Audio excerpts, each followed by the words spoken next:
This is the Big O Show. This is the Big O Show. He is. There he is. There he is. You have him now? What happened? We lost him. There he is. Okay. Okay. They were trying to stash you away there, Ira, like on the practice squad or on the what's that called? What's it called in the NBA now? Now I'm brain farting. There is no injured list Oh, there's no anymore list. because everyone is active. You just designate two players as inactive on game night, so you're inactive, but everyone's active. I was just checking out some quality pre-owned vehicles down at Acura Pembroke Pines, but I rushed back here in time. So, What'd you? By the way, we kind of got into that conversation in the afternoon yesterday, and then we just brought it up now. The similarities between Mike McDaniel and Spo. Spo a few years back was going out to go see football coaches and see how they do things and how they teach their players and all that kind of stuff. And obviously he was, comparing notes and talking to coaches. And you see McDaniel, and there's that story where, Andre Hawkins was telling Rich Eisen that, he's showing us Allen Iverson film. And so it's funny how he then, relates one sport to another and thinks outside of the box. And it's funny now, we've got two coaches that are very similar in two different sports, but philosophies might be the same, actually. Yeah, you know what? You want young, energetic, and optimistic. And here's the difference between the previous Dolphins coach and this one and Eric Spoelstra. Even if Eric Spoelstra is down and negative on someone, that's never the forward-facing view. He might confide in us privately or something like that, but there's never the dourness. So whether he trusted Hassan Whiteside or not, he said he's one of us. We move forward. Privately, it might be different. Right. And compare that to Coach Flores and his approach, which might have worked. Who doesn't know? Optimism is always just more enjoyable, is always more refreshing than sort of taking a negative slant. There have been plenty of players. I remember speaking to Spo on the side once and saying, how happy are you? You don't have any more a-holes in your team. I used a different word. And he responded to me, yeah, we have some, but he doesn't make a big deal out of it. Let's face this, Big O. It is not easy working with Jimmy Butler. He marches to the beat of his own drummer. But Spo will never come out publicly when Jimmy's staying at his own house in the playoffs away from the team or something like that. He just rides that all out. He puts out the good face forward. Behind the scenes, he'll handle it other ways. And that's what you do. So I do see that. And even though Spo's been here now more than a decade, he still has that young vitality to him. You see Spo, young family guy, you think of it that way. So that's a difference also. He's kept things fresh. He's kept things young. Like you mentioned before we opened our Acura Pembroke Pines report, he's turned over his coaching staff. He's had guys like Dan Craig and Juwan Howard, and the Bob McAdoo's and Keith Askins, and he's moved to other people. So there have been fresh voices and fresh faces now with Malik But that Allen also shows, by the way, that also shows his greatness, because you're, as a great coach, you're going to turn over your roster. You're going to lose people to promotions to other places.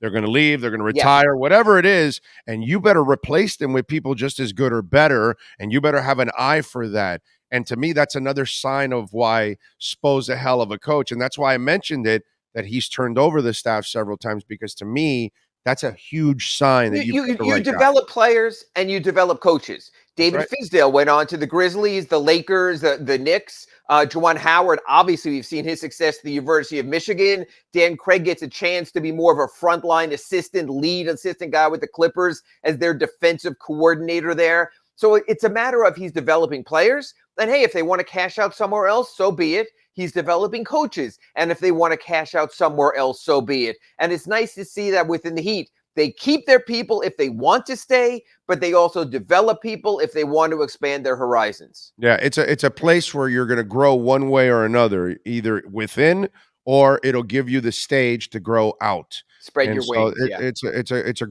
great organization. It's just it's a fantastic organization, top to bottom, not just basketball, but professionally. Even the employees that have been there forever, they take care of them. They do a really great job. All right, so let's get to the Udoka story, because we had people come out and kind of defend the thing or compare to Brett Favre. And, Ira, you and I have been a part of the corporate world. And there's a lot of people that work in, normal jobs that maybe aren't really mixed in a big corporate like environment. And in our world, you and I are put in a position where we're talking about things, covering things, but you have to learn to put yourself in somebody else's shoes. And to me, I had no problem with what the Celtics were doing because I understand the corporate side of it. And now with the new development that now she's could be raising a lawsuit, this is why they don't want relationships inside businesses. This is why in a lot of places, if there's a relationship, you're supposed to come forward with it and they'll acknowledge it, and then they'll say, okay, you guys are a relationship, great, now one of you has to quit. But especially if you're someone superior and you can Yeah. exert that force, there's a difference. Dude, we Eric impeached the Spoelstra was a president. Miami Heat We assistant. impeached the president for this. Right. I mean, dude. Eric Spoelstra was a Miami Heat assistant coach or video coordinator at the time who was dating a Heat dancer. They were in the organization. There are workplace romances everywhere. It's where you meet people. I mean, my wife worked at QAM. I was in the industry. That's how we met. Things like that happen. But there is also a professional scale where either you say, hey, relationship is at a point, I'm prioritizing the relationship. I'm going to step aside from my position of authority. You can do that, but you can't let it reach that. And you are so right in the fact that these are multi-billion-dollar corporations. Now that we see the value of teams, and that's what's so different about it. So whether it's a Robert Sarver and his behavior toward his employees, whether it's a Ime Udoka and a relationship in that kind of thing, and that's why of all of this stuff, it's amazing how you can do the right thing in the NBA. Donald T. Sterling, you're out of here. Robert Sarver, we're going to put so much pressure on you. Within a week of it coming out, you're selling the team. Ime Udoka, you're sitting for a season. And yet the NFL billion-dollar boys club, I know. Daniel Snyder, still remains in charge of the Washington, whatever the hell you want to call them. And even he didn't want to change the original name that they had to what they are now. So there were different workplaces. And I think you would agree, Big O, and I know you have some conservative by the way, listeners I'll gamble that Snyder's even worse than Sarver. How about that? I think you would be right, and might have, and possibly up there with Sterling also, considering how long this has gone over the years. But that's the difference. The NBA takes a more liberal, a more sort of holistic approach. The NFL is the billion-dollar boys club. I'm going to go with an accountable approach, dude. And the NFL's always been the billion-dollar boys club. The NBA, the NFL is Teflon. The NBA is accountable. It's crazy, man. It's different. I mean, look at even the NFL. They go through an entire preseason where linemen wear special helmet caps to reduce concussions. The NFL comes out and says they do reduce concussions, and then the season starts and the caps are gone because they don't look good. They hide the logo. They don't sell merchandise. It's just a different world. So look, I know there are people who say the NBA is the liberal league, the NFL is the conservative league. I just think the NBA is a league of compassion and decency. And whether you appreciate their voting initiatives they do, their civil rights initiatives, they're trying to get out there and trying to do the right thing. And that's why this is the do the right thing league.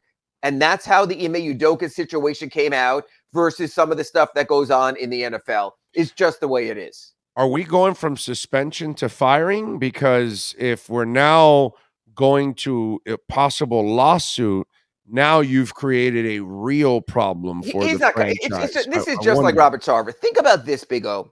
This was a team suspension. And I'm sure when Adam Silver found out, he goes like, nah, you handle this yourself.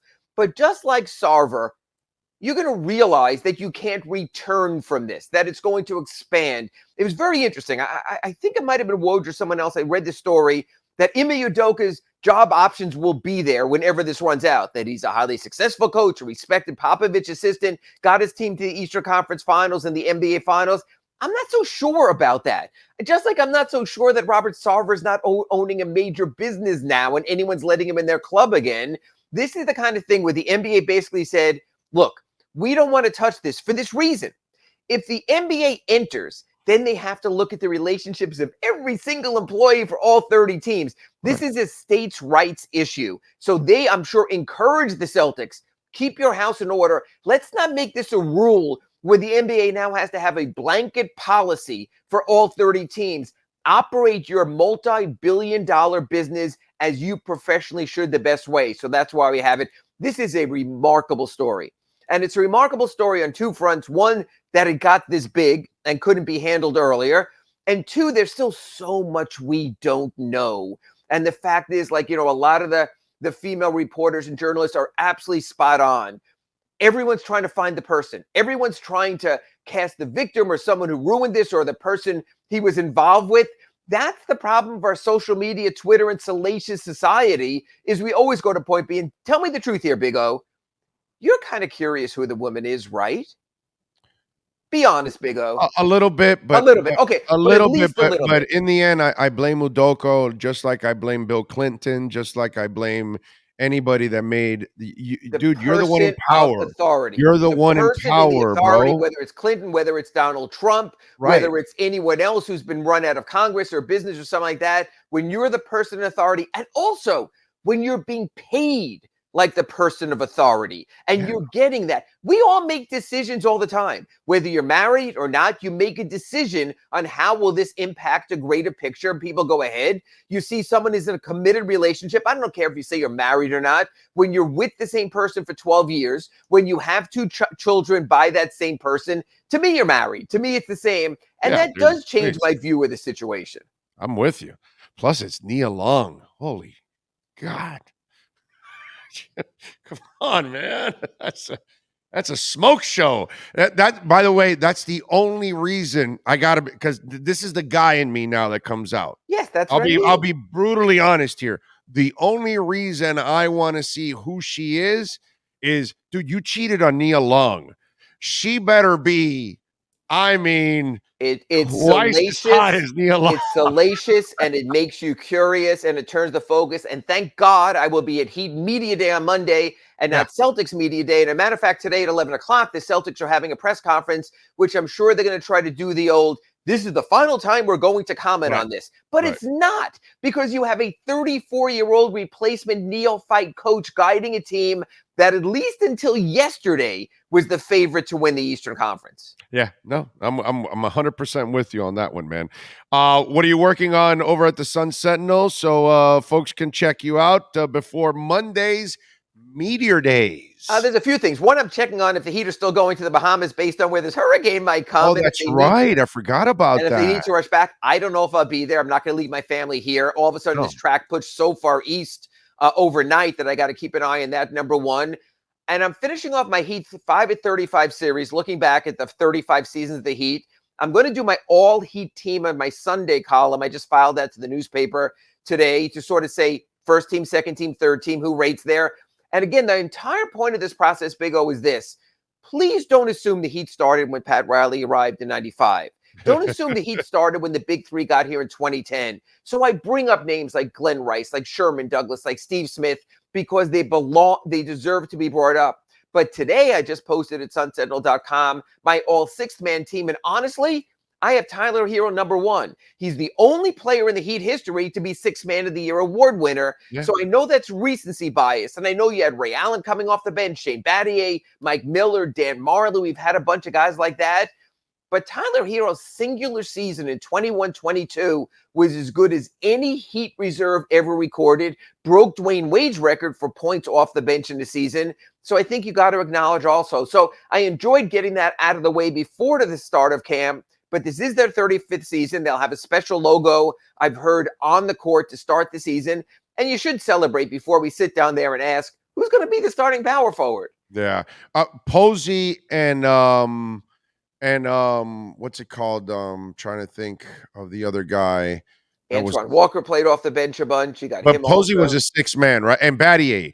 So Battier and Mike Miller are on my list. Yeah. Yeah. Those two guys, what I like, versus Tyler, is that they were complete players, that they came off the bench and made offensive plays, but they also made defensive plays. And I understand that. That's the only area that I need Tyler to kind of the sixth men of all time, the Lou Williams and the Jamal Crawfords, have been offensive sparks, and that's what you want as well. Vinnie Johnson. I mean, it's just one of those deals. It's always been like that. You're a spark. That's what you are when you're a sixth man. You're really not, Alvin Robertson. You're not bringing in Alvin Robertson as your sixth man or Keith Askins. Yes. You know, as your sixth man. No, that's your expert defender. You know what I'm spark saying? plug. But Anyway, so I wanted to get that out of the way. Monday, I'll see you down at a media day. Hopefully, I won't be rushing off to the Bahamas. We'll talk then on our later than usual, maybe Acura Pembroke Pines report. And then next Wednesday, either in the Bahamas or Hurricane down here, our redrecover.com Inside the Paint Show, 9 a.m. with Kurt Heelan. And then it gets real because then we're talking in the moment about what's going on. by the way, Devin Jordan has sent in a super chat. He says, "Morning, Ira. Any chance Chris Middleton would possibly leave the Bucks?" I don't think so. I understand he's an pending free agent. The Athletic did a very long interview with him about his future. That's what you're going to hear. It's funny. As soon as one free agency is over, we look at everyone who's an impending free agent, whether it's Miles Turner or Chris Middleton, and you say, what if? The Heat will not have cap space next summer. And the Heat will definitely not have cap space next summer if Tyler Hero gets his extension. The moment for the Heat to make a super chat, super move is now before Tyler is extended. And that's going to be interesting, Big O, because that's one of the first questions we're all going to ask. Yeah. Tyler Hero and Eric Spoelstra is about the extension of where that stands, and the clock is ticking to that October 16th deadline. Follow him on Twitter at Ira Heatbeat, and of course, subscribe to the South Florida Sun Sentinel and get his work there every single day. Ira, as always, thank you. Have a fantastic weekend, my friend. Appreciate you. And happily married 28 years. My hands are off. Thank you, Big O. 29 for me. Be good. There you go. How about that? Ira and myself, we've been married nearly 60 years, dude.